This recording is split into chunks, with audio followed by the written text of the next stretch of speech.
এটাই হচ্ছে ভিয়েতনাম। চারিদিকে শুধু জঙ্গল আর জঙ্গল, জঙ্গল ছাড়া আর কিছুই নেই।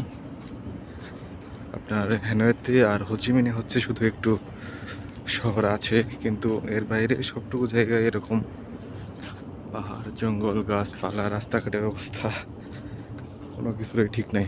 আপনার বাংলাদেশ থেকে একদম গরিব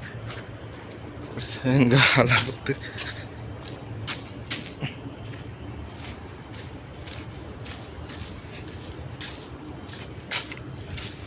রাস্তাঘাটের অবস্থা খুবই খারাপ।